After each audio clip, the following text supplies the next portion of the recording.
Hello, everyone, and welcome to today's TripleTree Thought Leadership session. Before we get started, I'd like to go over a few items to help you get the most out of today's session. You have joined the presentation listening using your computer speaker system by default. If you'd prefer to join over the telephone, just select telephone in the audio pane and the dial-in information will be displayed. You will have the opportunity to submit text questions to today's panelists by typing your questions into the question pane of the control panel. You may send in your questions at any time during the presentation. We will address your questions throughout today's discussion. I'd now like to introduce Michael Carroll. Good morning, everybody, and welcome to Market Insights Live. My name is Michael Carroll, and I'm the Chief Marketing Officer at TripleTree. Today's session is focused on 4 companies that were recently announced as winners of the 2021 TripleTree iAwards, and more importantly, showcases the impact these companies are having across healthcare. A quick reminder that the views and opinions expressed in today's discussion are those of our panelists and do not necessarily reflect those of TripleTree or its affiliates. To begin today, let's spend a few minutes and orient ourselves on where innovation is happening and some of the forces that are triggering that innovation. Cheyenne, the next slide, please. As we think about innovation in healthcare, it's important to highlight some of those long-standing pain points. The first is the need to keep costs in check, whether you're a payer, a provider, or a healthcare consumer. The next is the opportunity to improve the quality and the outcome of care. And that's really no matter how old you are, where you live, your ethnicity, or where you've received that care. And finally, the need to improve and enhance the effectiveness of the healthcare system. Think about that broadly as impacting the provider and some of the administrative functions that are required in healthcare, as well as the patient and what we all experience when we go to our own providers. On the next slide, we'll talk about kind of how those long-standing pain points are also added to the macro forces that are driving this transformation. So we talked about cost, quality, and effectiveness, but we also need to think about how healthcare is restrained, is resource constrained. There are just too few physicians, too few providers to meet the needs of the population right now. And I think as you reflect on COVID, think about the impact to behavioral health and the need to access behavioral health services and some of the challenges with those limited resources. Next is this really opportunity for new care settings. And again, reflect back on the pandemic and think about how virtual health became a bigger part of the healthcare delivery system. But we also have that whole kind of opportunity set around post-acute care and those different care settings as individuals kind of move from the hospital back into the home environment. And then last but not least, we have the role of the government. And think about the government as, not only are they setting public policy, they're a regulator, they're the largest payer, and that actually impacts a lot of the product design for how healthcare is delivered across our country.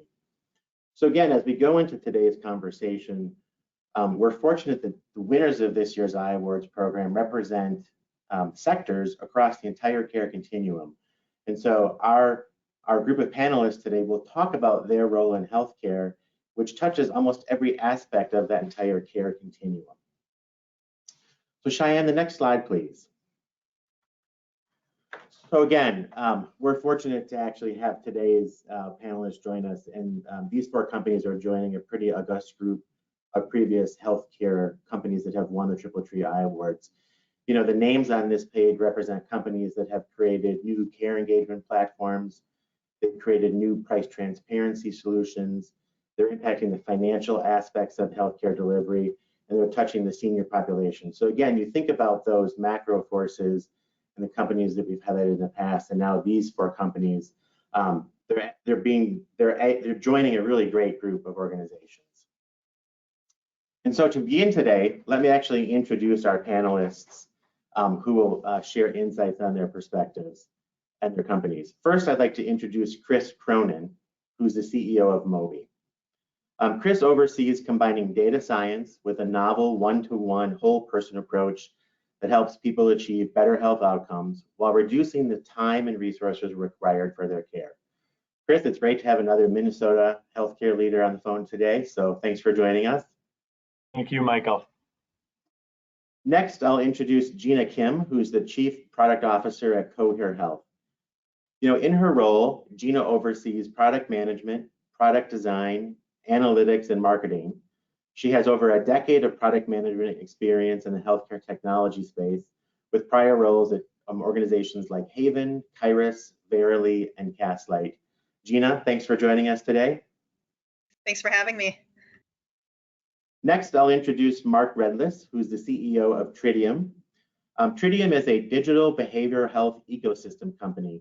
During his time at the company, Mark has led the transformation from a measurement-based care point solution into a comprehensive behavioral health ecosystem. Mark, thanks for joining us. Thanks, Michael. Thanks for having me. And next, I'll introduce Matthew Tabor, who's the VP of Strategy at TripleTree. In his role, Matthew leads the creation and execution of corporate strategy, which includes new market entries, partnerships, and corporate development efforts. Matthew has spent nearly 2 decades in healthcare with a focus on designing and executing business strategy, performance improvement, and transformation. Matthew, great to have you. Thank you for having me. Before I introduce today's moderator, a quick reminder that if you'd like to submit questions to our panelists today, in that GoToWebinar control panel, you can see the questions box. Go ahead and submit questions, and I will actually monitor those throughout the conversation and drop back in every now and then to pose those questions to our panelists.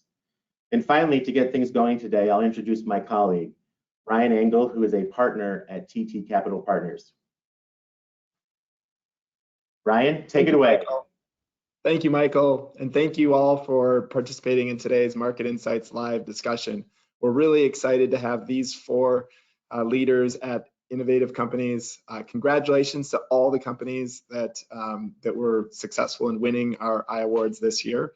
And to get started here, let's go ahead and have a brief overview of what each of your businesses do. So starting with the order in which we introduce. So Chris, why don't you go ahead and kick us off? Great, thanks, Ryan. So Mobi is essentially a data science and analytics organization that takes a profoundly human approach to helping people get healthier and happier. That's our mission. We do that by focusing on lifestyle and medication, and we do it without adding any cost to the healthcare system. We actually provide a guarantee that will reduce utilization, and we don't make any money unless we do. Super. Gina?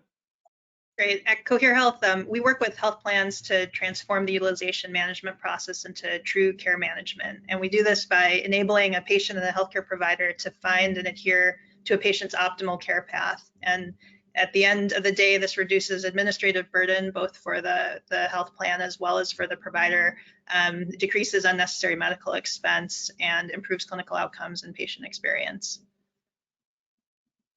Super. Mark? Yes, so we started at the open as Tritium, this behavioral health ecosystem company. So what the heck is that? So there's 2 points, 2 components to Tritium in getting to there. First is we facilitate access. It's powered by this patent pending AI-based algorithm that really helps connect patients, providers, health plans, health systems, all to care up and down the acuity spectrum. From a mental health or substance use perspective. And then once those patients are on and being supported by Tritium, we follow their progress. And so we're 1.3 million unique patients in on the platform being supported, and we've seen improvements of about 20% over kind of baseline in seeing improvement to outcomes faster. And then when we're using the connection portion of the platform, patients are getting connected to their first time to appointment, their first appointment, 75% faster than baseline. So that's kind of what we're working on. That's great. Thanks, Mark. Matthew, how about you? Yeah, TripleTree, we're a SaaS-based healthcare analytics company focused on driving better healthcare through performance visibility. We do this by providing our provider partners and customers insights into their performance to better differentiate themselves in the market, ultimately driving better referrals and improving outcomes along the way. Because of our huge data set, we also provide ACOs, DCEs, and other risk-bearing entities to better identify the best partners in their markets and establish what we hope is the best network to meet the needs of their members and participants. Yeah, that's great. I think you all can see how each of these companies are addressing key pain points in the industry. It's important as you address these pain points to sort of understand, what is causing these pain points in the first place. And I'd just be maybe curious to hear a little bit about the origin stories for each of your companies. Maybe reflect on sort of how you identified these pain points, and then what has it taken to get the companies to where they are today. Mark, why don't we start with you? Yes, I mean, behavioral health is got to be one of the big heavy hitters right now in healthcare. Clearly you've got two sides of the spectrum. I talked about a little bit on forming this ecosystem. That first pain point is probably the more obvious one, which is it's just tough to get care in behavioral health right now, whether that is mental health or substance use, especially outpatient, clinical therapy, things like that. So the first off was, access. How do you actually get people connected to care really quickly? So that was obviously that's a profound pain point. It affects so many stakeholders in the actual whole healthcare system, from health plans and providers to health systems. Obviously, behavioral health providers delivering the care. All of that connecting to care faster seemed like a systems level problem that needed to be solved. And then just the other side of that quickly is outcomes. Once you get somebody into care, are they getting any better? And can you help make a difference with clinicians providing some level of care and help calibrate their treatment approaches, et cetera. And so data informs that. I know we're going to get into data, I'm sure, later, but data is a big part of that. So we look at this as two sides of a coin, access and outcomes, and those pain points are driving profound need, obviously, in the behavioral health subsector that we're in. Matthew, how about you? Can you maybe share a little bit about Trella's journey? Yeah, so we started in 2015, and for the first 4 years, our exclusive focus was on the post-acute market, home health, hospice, and skilled nursing facilities. Again, ultimately allowing our customers to differentiate themselves in the market to drive increased referrals. What we heard from our customers and from the market is there's more of a desire for more data and to really be able to establish a strategic framework to build networks. And so starting in about 2019, we started building another product, which really is catered towards those risk-bearing entities and the more strategic post-acutes to really be able to see their market, see the entire market, and better position themselves for growth. So we really took that, bottom up, post-acute care referral business model, and then added to that to really allow more of a market visibility and allow the risk-bearing entities to establish their networks. That's great. Chris or Gina, anything to add on this topic? I mean, I'd just say it. So Cohere, we've been around for 2 years, but the idea for Cohere in terms of really transforming what utilization management as a process is, the research for this was, founded on some research that's been happening for the last 5 years. And I think what's interesting about it is if you can take a design approach and really deeply understand your users and your problems, you can reform the way that people think about an area instead of just trying to innovate within the constraints of a process, kind of really taking a step back and blowing it up. So I think, our genesis was really formed around deeply understanding providers, deeply understanding the journeys that patients go through. Great. Chris, it looked like you were about to say something. Yeah, well, I was just going to say Mobi was born out of the pharmaceutical and the payer industry, and it was really predicated on an insight into a population that was presumed to be overserved and undertreated in the traditional healthcare system. Their view of health and healthcare was one and the same, and so there was an idea, a belief that health is broader than just healthcare. It's a very important part of it. So it was founded on this premise that there's this unique population. We launched into the health plan space, given our risk-bearing business model. It fit well, and then have subsequently expanded into the employer space and other markets that we'll get into later. Super. So Mark brought up the topic of data, and in each of your responses, I think you sort of touched on that a little bit. Each of your solutions is enabled by actionable data that is used to shape outreach, inform engagement, or automate processes. Let's spend a few more minutes on this topic. Maybe Chris, can you talk about the role of data within Mobi? Yeah, it's critical. It's our lifeblood. I talked earlier about we're a data science and analytics organization. And so we leverage data. We've analyzed over 1 billion member level medical and pharmacy claims, and it really powers a lot of what we do here. A lot of the things you walked through, Ryan. We started with what I said was an algorithm. It was more of a business rule in the early days, 7 years ago when we launched. Today it is an algorithm. It's actually multiple stacked models that sit on top of each other. They'll look at 10,000 different variables to identify who we're best served to suit. It helps inform how we reach them. It tells us, hey, we should call Ryan at this time of day because he's in this demographic with a landline versus Mark at this time of the day. It helps inform when we should outreach to them based on things that are going on in their healthcare universe. We see, there are triggers and flags that show that their healthcare universe is worsening or deteriorating.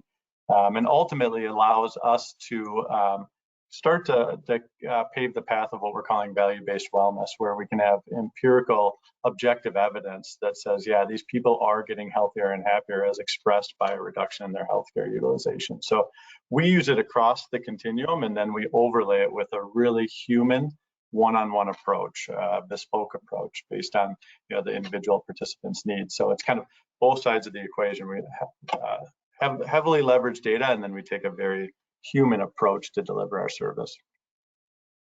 Great. Mark, how about you, the use of data at Tritium? Yeah, so data at Tritium, just like Chris is talking about, it's like the lifeblood, the foundation of our business. I'm sure it is with everybody on this panel. We were talking about this and chatting through the data as it finds itself at Tritium. There's data at rest with us, and there's data in motion with us. And these two kind of perspectives we have on how data is used on our platform. The first one at rest is monitoring longitudinally how patients improve over time, and how providers are supporting those patients, and being able to calibrate that. The data, while it accumulates over time throughout a course of treatment, that could be 3 weeks, it could be 12 weeks, it could be a year or more that somebody's in active therapy, we're helping to kind of understand, analyze, and provide feedback to both of those primary stakeholders in the patient and the provider.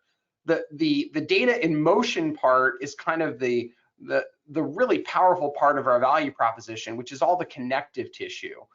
So our data, or the data of the subscribers to our platform, which can start with health plans or payer-like entities, it moves from a patient to that health plan and vice versa. It then moves downstream to providers connecting patients to care. So securely being able to create this almost network, if you will, it is really a network of capabilities, and presenting the right capabilities at the right time, much like Chris was talking about, but specifically in our use case, getting a great therapeutic fit, getting the right modality, intensity, type of care in this particular instance is crucial, and getting it done fast is especially crucial. Time to first appointment in behavioral health is a profoundly important metric.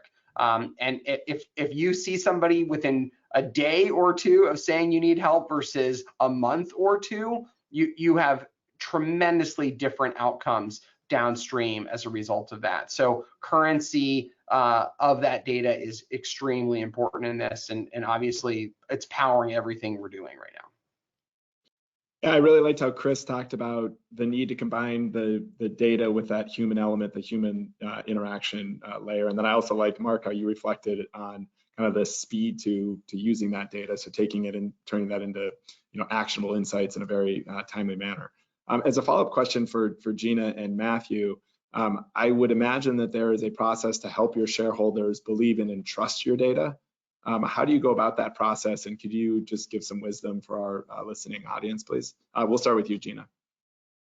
Sure. So I think this falls into a couple categories. So here at Cohere, what's interesting about the utilization management process is that it is a point where the provider actually shares data with the health plan, because you're actually sharing data about the patient so that the health plan can decide whether or not they will pay for the care. And so at the end of the day, our value to the health plan is driven by our ability to, drive better collaboration between that provider and the health plan to find evidence-based care, steer to the right sites of service, et cetera. And so we have, kind of both data about the patient as well as the administrative data from the health plans. And what we've found is in order to prove the value of our offering, you have to go deep on understanding how health plans think about medical expense. And so we've invested a lot in actuaries and understanding kind of the the ways, very technical, detailed methodologies and the ways that actuaries think about value, how they compare cohorts of populations, how they think about looking at value over year on year, so that we can actually demonstrate, and we have demonstrated now at scale with some of our customers, the medical expense savings as well as the improvements that we're making. So I think a big piece of the equation for any healthcare company is, how do you actually prove your value? What's the model that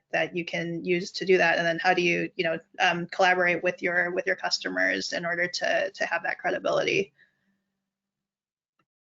Great. Matthew? Yeah, so we have access to a significant amount of healthcare claims. So we already know that these are procedures that have already been paid for. However, we've invested in a pretty large team of healthcare-focused data scientists from a variety of disciplines to really pull these claims together to provide actionable metrics. On top of that, we spend a lot of time creating transparency on our metrics, on our definitions, and provide all of that through our UI. So there's complete transparency into not only what our metric and outcomes are, but really understanding what they mean, how to use them, how they're defined, how they're calculated. And alongside of that, we have bi-monthly client advisory boards where we share some of what we're developing and we look for their feedback, and we're constantly iterating to make sure that what we're surfacing is actionable, accurate, and really meaningful to help them drive the decisions that they need. That sounds great. We're going to shift things up for a lightning round question. This is going to be answered in 60 seconds or less by each of the panelists. What advice would you share with emerging companies in healthcare? Let's start with you, Gina. Yeah, I would just say to be humble. I think I have been humbled many times in healthcare where I haven't understood a process or understood why a certain system is in place. And then as you start to kind of dig in and uncover, you realize like there was actually some good intent behind this, even if it's incredibly Byzantine and doesn't work.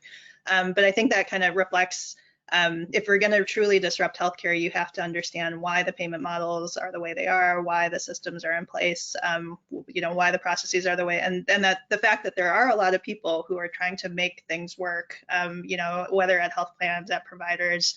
So I think coming in with some of that humility is important. I've definitely seen companies who believe that they can just completely clear the boards, but I think we all realize that that's not realistic. And also if you want to do something that scales, you have to partner, you have to work with everybody. So having that humility, I think, is important. It's a great answer. Tough one to follow. Chris, you want to take a shot at it? Thanks, Ryan. That is a good answer. It's a humbling journey. I would say for Moby, it's been really important to be firm in your vision and your mission, and flexible in your strategy and your approach. Michael went through a lot of the macro trends. In addition, you talk about global pandemics, changes in employment environments, changes in unemployment. You talk about regulation. You talk about technology. So it's rapidly changing, evolving. It's one of the things I love about it. But you have to be flexible and you have to, be open to new paths. But I think balancing that with staying firm and committed to your vision and your mission has been really helpful for us as an organization. Mark, how about you? Yeah, so I loved Gina's answer because it was really non-conventional, and I think I have a non-conventional one as well. So totally appreciate this. It doesn't feel like a lightning round question, but it feels like a whole panel could be done on this exact topic. But I've been at Tritium for, it's about 7.5 years or so at this point, and it only took me 6 years to figure this one out. You know, I think this is a really big pro tip, which is enjoy the process of becoming. This is such an important part of this whole journey. Celebrate the process as well as all the wins along the way and the transactions and the deals and outcomes. We tend to miss the process of becoming and enjoying that and enjoying the people you're doing this work with. The leadership, the teams, they are doing great work. And whether we're CEOs or executive leaders in these companies, or we're peers or fellows in these organizations, these people that work with us, for us, alongside of us, they're doing great, amazing work. And that matters in this whole thing. This is all about doing great, amazing work because it's so mission oriented. So I would just say, you know, enjoy this process because it's not going to be here forever. Matthew? Yeah, great. It's tough to follow those three answers. You know, I would say, you know, I've been in healthcare for 20 years, and one thing I do know is things are going to change drastically, not always as rapidly as some, you know, expect, but there's a lot of change going on a regular basis. So I think Mark said it well, is enjoy what you're doing, enjoy the journey. And what I'd say is part of that is keep in touch with your customers, whether they're current, past, or future customers, to really understand what's their pain points. We are pivoting and thinking all the time about how to do better, how to do more, what's relevant. It makes it fun, but it also helps us make sure we're driving the change that's really going to be actionable, because what may have worked last year, or what may have been a new payment model last year, may not be what people are focusing on next year. So, you know, keep your ears open and be willing and eager to adjust as needed. Looks like we have a question from the audience. Michael? We do. So I think it kind of builds off of much of the advice to other entrepreneurs, but I think it ties, Mark, to kind of Gina and your comments. Question from the audience around how do you bring people along the journey with you as you are innovating and disrupting? And then part two of it is more tactical, practical, as you reflect on your workforce pre-pandemic and now post-pandemic, like how has that shifted how you do what you do in driving this transformation? Gina, who wants to go first? Yeah, whoever wants to go. Yeah, I can take a crack. So I think a lot of bringing people along is honestly, it's finding that one champion who is going to listen. And I think, you know, that's probably something a lot of entrepreneurs know. We're in a B2B world, and you have to find someone who believes in your vision. And so I think being able to articulate that even before you have any data, even before you have any, you know, any proof points is really important. And that person has to obviously be someone who can really, you know, move their organization. And so I think a lot of that is relationships, a lot of that's having the right board connections, a lot of that's having, you know, the experience and kind of the domain expertise to really deeply understand their problem, as Matthew said. And I think listening is a big part of that, right? Like you can come in with a pitch, but that's probably not going to hit. And so you've got to spend the time to do that. So I would just, you know, I think, again, it's a lot of listening and cultivating and nurturing. And I think, you know, it's very hard to do in healthcare. I think people are busy, but if you can, you know, find that person, like the magic can happen. And then in terms of COVID, actually what's interesting about Cohere is we didn't actually, our company was founded 2 years ago, but we didn't really start our, you know, expansion and our operations until March of last year. So we have built a company that went from 4 people to, in, you know, before COVID, to I think we're now around 400, 500, somewhere around there. And it's all been remote and distributed. And I have to say that has been different for me. Every other environment I have worked in has, you know, I've always believed, for example, that product and engineering have to be co-located, and there's magic that happens in that interaction. User research is another thing, like you've got to be able to do in person, but at the end of the day, you know, you evolve or you die. So you know, we found a way to, I think, you know, work virtually, find, you know, new ways to do user research, find our way around some of those challenges, and then trying to build a culture where, still people can interact and get to know each other. And I think I'm really looking forward to, right now we just got an office, and that balance between, hey, how do you leverage the in-person time you have with customers, leverage the in-person time that you have as a team, but then you actually allow people flexibility to go off and do their best work on their own time, and then, come back together. We're still figuring out that balance, but I'm really, I'm bullish about this model. I think we're able to, get people all over the country now, instead of just thinking about, a single location or a couple locations. And I've been surprised how you can build a culture through a remote and a distributed team. Great answer. Who wants to go next? Yeah, I'm thrilled to get to answer this question, because I wish I had talked about this earlier. So thank you to whoever asked the question. It's my favorite part of our whole business and company. I love my executive team. I mean, I have 7 people besides myself that they really represent expert leaders in obviously their functional areas. Whether they're inside of Tritium or they're at another company, they would be expert and considered top tier, and we're really blessed to have them. And when we talk about, being able to build companies, I have had this sense of trying to really lean into these particular folks and build very deep bonds with them, know them as people beyond work. And I think without exception, I do that. But to get a company to do breakthrough, first of its kind work, which I think is represented on this panel, you need to have more than them having a great relationship with me. They have to have an extraordinary relationship with one another. And when we have done incredibly deep work with each other, it was really, taking obviously expert people, great people at what they do, but the real trick was turning these people that were really great at what they do into a team. And that started with, I'm getting feedback now. I don't know what's going on there.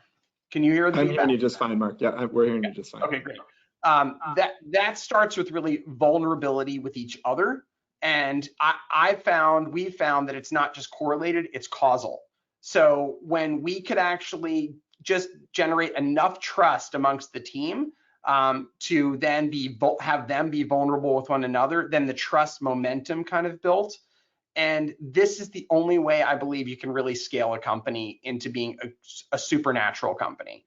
And I think that's kind of what we're on the way to doing. It has not only done wonders for how they work with one another, the top 7, but what has happened is they've imitated that and driven it down into their departments. So the departments are vulnerable within themselves and across themselves. So we have picked up so much speed despite the pandemic, and I'll tie it in that way. I do believe we get together quarterly, our executive team physically together in offsites or onsites for extended days at a time, where we're really focused on one another in the work. I would say without that, we would have been very challenged culturally because of the deep bonds these folks have. So this is a big deal of, for Tritium. My vision for this company, as I took over and became CEO, has really powerfully evolved and been shaped by these 7 other people, and it's become co-created with them as this has evolved, and now even more so co-created with the people on all of our teams. And I think if you're intentional about creating an environment where this is possible, then you can withstand a pandemic, you can withstand a lot of really incredible things. But it sounds woo-woo, it is woo-woo, and it's basically essential to making this all work. That's how I would answer the question. I totally between humility, love, and vulnerability, I wasn't anticipating that we'd be going into these emotional things. Yeah, nor was I, but I would totally echo what Mark said. I think he is spot on with that. I think it talks about enjoy the becoming piece. It's super important to Moby. We did a pulse survey, and on a 1 to 7 scale, I have friends at work, we were a 6.1. People join these organizations because they want to make a difference. They want to be a part of it. One thing that we learned in COVID, it's an old adage, but over communicating, and people want to be involved and they want to help. We recently had some tough news, and we have a really tight leadership team and said, hey, we got to communicate this to our team very early, and we did, and the response was incredible. People looked at it as a rallying opportunity and said, I've got ideas, how can I help, X, Y, and Z. And so I think creating that organizational culture, I say all the time, people come for the mission and stay for the culture. It's a hard job, but the conviction is within the folks, so you got to empower them, communicate with them, give them information and the opportunity to help grab an oar in this thing. That's awesome. Yeah, I would echo that. And as an executive team about a year and a half ago, we meet every single day as an executive team. We, even though we're hundreds of miles apart, and most days we know what's going on with each other's lives in each other's lives personally, but we also know what we're each working on, right? What are the key things? What's keeping me up at night? Where do I have us stuck? And as a result of that, every team has their own stand-ups too, every single day. So everybody's feeling connected. The pandemic has allowed us to hire and grow, but find people wherever they are that have a true passion, right? And so enhancing that passion with that culture and that transparency has really allowed us to grow much faster, actually, than we would have without that. So I think it's, it comes down to the culture, the right people, but it's also that cohesiveness and transparency that really has accelerated us. Let's shift gears and talk about value creation. Can you talk about how your company creates value across the healthcare system to your end customers, as well as any other healthcare stakeholders? Let's start with you again, Matthew. Sure. I would love it if people would become customers because they just wanted to understand how they were doing and just get their quality metrics. But they need some sort of return to justify a purchase. So what we do is we allow them to differentiate themselves. Many of our customers don't necessarily realize they're better for certain diagnostic categories than others. But by giving them that information and allowing them to surface that to upstream referral partners, they're really able to differentiate their solutions. Getting the right person to the best provider for them, not just the first open bed that they could find, but the one that best suits their underlying condition, really, it not only helps, with the bottom line for the post-acute care agency that's using our data, but it puts that patient on the best trajectory for high outcomes. And ACOs and risk-bearing entities do the same, right? We're able to identify those physicians, those agencies that are the best and have the best, not only outcomes, but cost metrics. They tend to go, generally speaking, the ones with that do a better job have lower total cost of care over the next 6 or 12 months, so that the metrics are all aligned. But ultimately, the value comes back to the patient or the member of the ACO, as an example, because they're getting the better care and the better outcomes.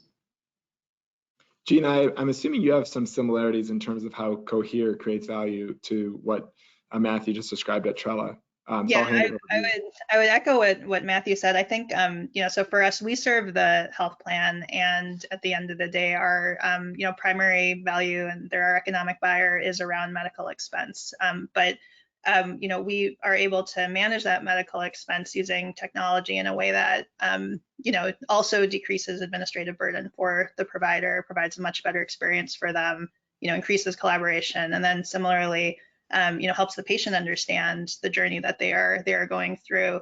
And I think, maybe legacy companies focused just on one slice of that, right? Like just either on one stakeholder, the plan, the provider, the patient. But I think increasingly, it's not only differentiating, but almost becoming, you have to think about these other players who are out there, because consumers have more choice, right? Providers are kind of at the boiling point, a breaking point.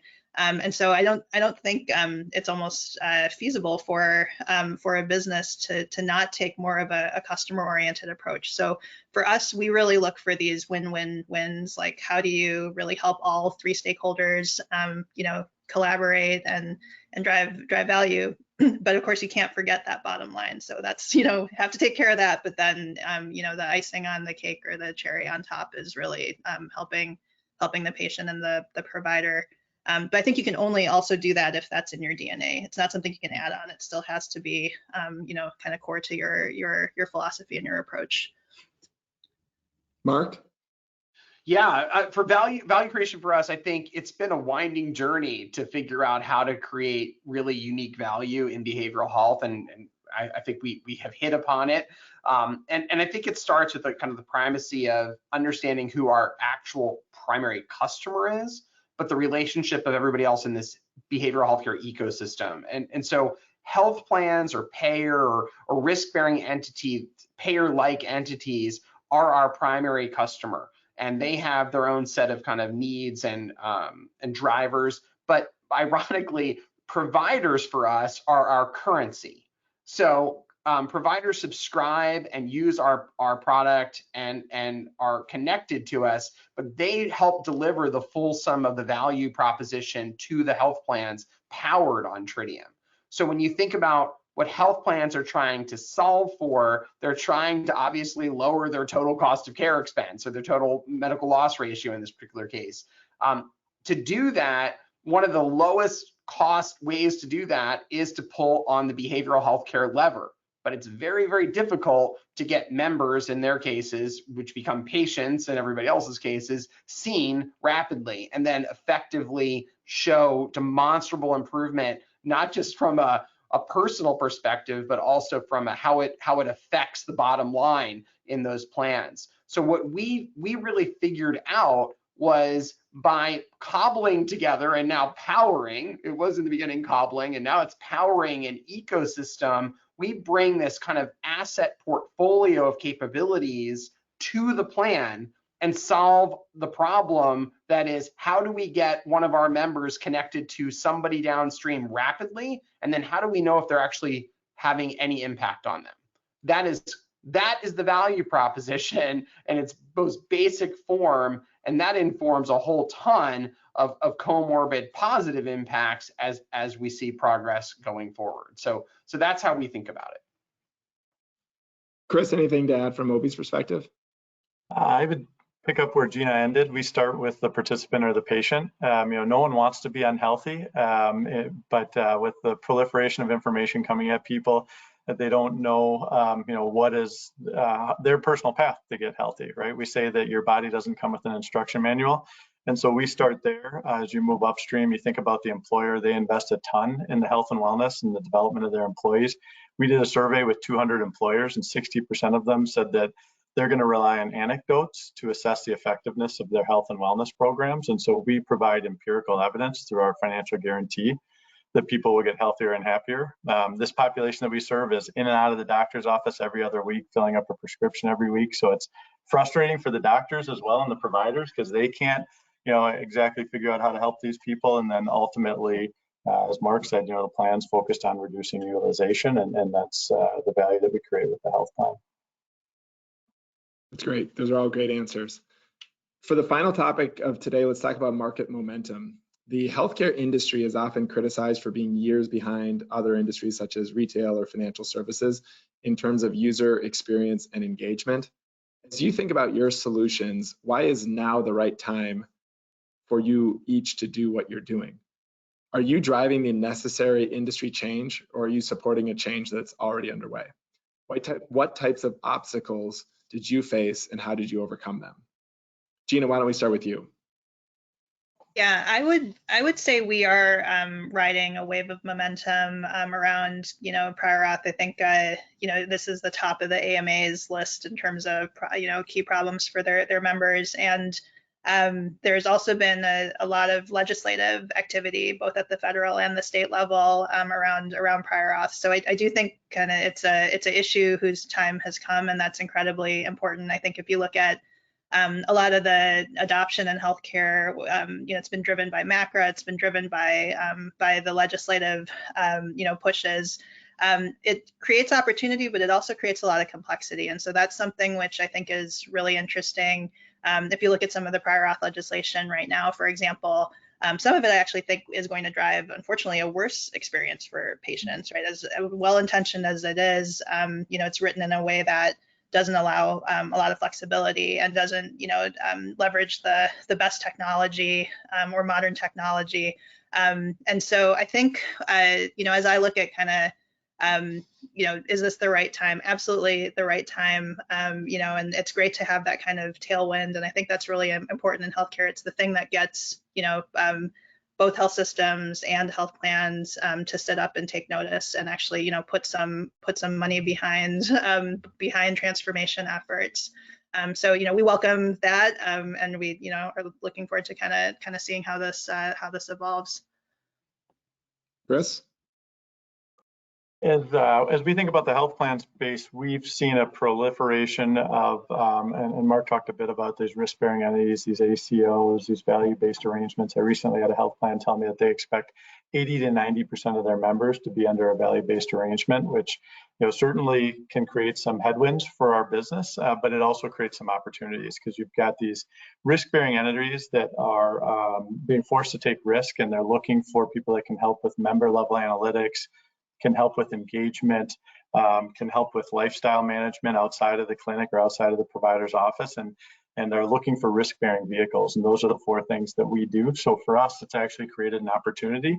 If you look at the employer space, and I think Mark mentioned earlier when he was talking about the journey of his organization from a point solution, we've also seen a massive proliferation in really digital-based point solutions, which if you think about the employer, the CHRO, the benefits administrator, it's overwhelming, it's burdensome for them. And we really look at that as an opportunity because we take a holistic person approach. We focus on diet, exercise, sleep, psychology, eat, move, sleep, smile. We don't think it's just your musculoskeletal or just your hypertension or your weight. It's all of those things in constellation. And so we think that's actually an opportunity for us. So those are some of the market forces that we see that we really believe will give us some momentum as we look forward. Matthew, how about you? Yeah, so as value-based care takes hold, more and more of our customers in post-acute are entering some of these arrangements or seeing the push from where they're getting their referrals. So, being able to differentiate themselves, not just at I'm a 4-star or a 5-star, but really I am the best for circulatory patients and you need to send your patients to us because they're going to have the best outcomes is becoming more and more powerful. More so, our data allows them to show that even a 1 or 2 day longer length of stay might actually be worth every penny and then some, because they're putting their patients on a trajectory for better outcomes when you look 6 or 12 months out.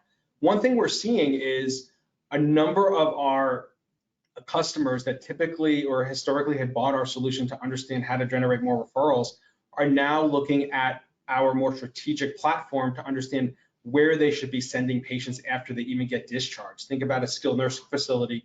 Which home health agencies are the best for this type of patient, and not just hey, it's 14 days, this person needs to be out of the hospital, let's get on the phone and find somebody that could help them. It's planning that out a couple of days in advance when they know that they're ready, to make sure there's a spot, make sure they're transitioning, but it's make sure they're getting to that right next setting. Ultimately benefits the patient, but it really adheres to that overall value-based care model, whether it's capitation or a bundled payment or just avoiding a readmission. Yeah, I like how both you and Chris talked about how your solutions are better suited for, or well suited for, a value-based care world, which is obviously, I think, a key trend in the industry that's multi-decade. Mark, anything you'd add?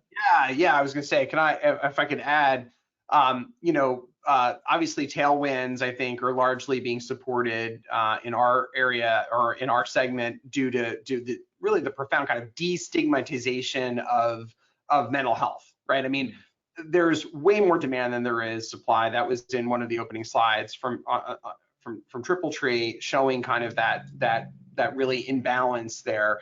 What you're seeing, though, from a market momentum standpoint is the government, in this case, from a Medicare regulatory perspective, has relaxed rules that started in the pandemic. It looks like it's going to persist because, lo and behold, it actually works. Let the market decide, I guess, in this case. And now tele-BH resources from across the country can be deployed in areas where you have underrepresented levels of capacity. That's awesome for point solution providers, obviously in tele and digital therapies in our world, but it's more impactful for us and our customers because of what we bundle together from this ecosystem perspective, because we can dynamically shift supply to meet demand, kind of point, click, and connect different groups now of providers into underserved populations, whether those are health plan originated or something beyond that. So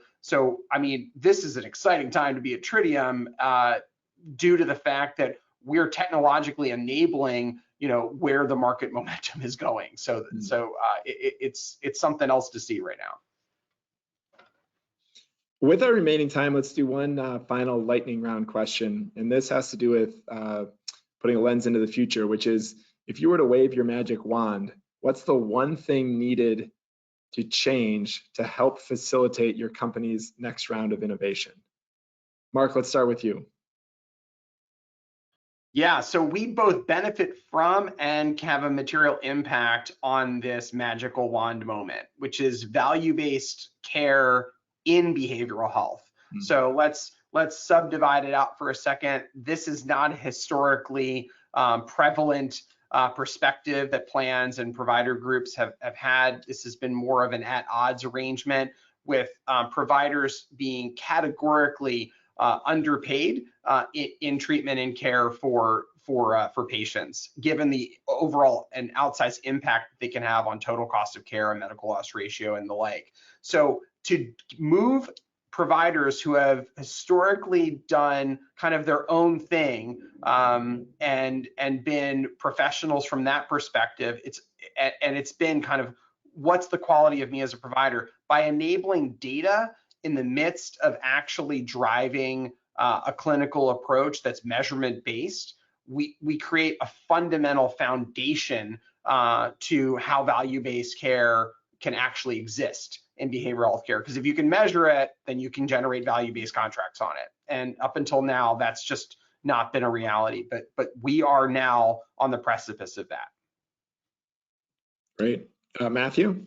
Yeah, what I would love, I think we're already getting the most recent CMS data for fee-for-service. I think we could really accelerate even more by CMS, and I think they're starting to go on this path a little bit, but providing more data, more of their APMs and more of their programs, and getting, for example, Medicaid data ready even quicker. The more we could get, more real-time data, I think the better insights we're going to be able to provide.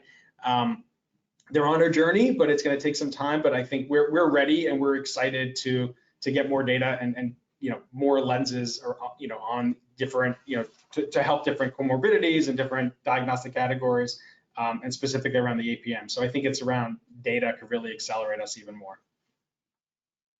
Chris? I'll sound like a broken record with Matthew and a bit with Mark. I would say, universal access to, if I could wave my wand, universal access to an individual's personal health information, and aggregating, consolidating all of it, whether it be from their devices, from their healthcare claims, their pharmacy, their doctor's visits. If you could aggregate all of that with a magic wand, so we could better serve the individual, and as Mark said, be able to demonstrably provide evidence of our impact and their health journey. That would be my magic wand wish. Gina, how about you? What's your magic wand wish? Yeah, I think I'm right there with Chris and Matthew. I think one of the big challenges in healthcare has been the lack of ability to have sharing on the EMR side, and I think a lot of the legislation and things like that have focused more on the payers and what can the payers do to share. And then on the EMR side, it's really focused on, hey, how do you get patients their data? But to Chris's point, I think, actually finding safe ways to protect, patients' data rights, but at the same time being able to look at that individual, identified data is really important to be able to build the models that will actually, drive more of the efficiencies, and ultimately I think lead to better patient care.